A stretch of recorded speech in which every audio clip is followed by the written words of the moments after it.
भारतीय जनता पक्ष त्यांना किती जागा देईल। आता पूर्ण आपण फिरून वेगळ्या शक्यतेचा विचार करू। समजा मोदी सत्तेत आले नाहीत आणि इथे कुठेतरी वारं शरद पवार आणि उद्धव ठाकरे यांच्या दिशेने वाहतंय हे लक्षात आलं तर सर्वोच्च न्यायालयात निर्णय प्रलंबित असताना आमदार वेगळी भूमिका घेतील का?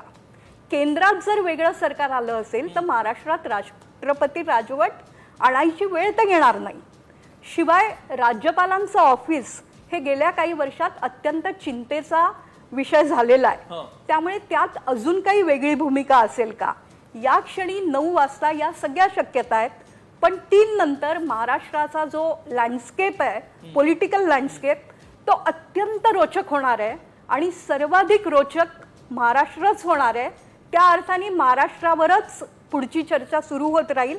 त्यावेळेला या दोघींनी इथे असावं अशी मी सामकडनं अपेक्षा व्यक्त करते। अगदी पांडुरंग सर, या निवडणुकीमध्ये या निवडणुकीच्या नंतर राष्ट्रवादी काँग्रेस, अजित पवार गट आणि शिवसेना शिंदे गट यांचं भवितव्य बऱ्याच मोठ्या प्रमाणावर अवलंबून राहणार आहे। या निवडणुकीतील विजय किंवा या निवडणुकीत त्यांना मिळणारी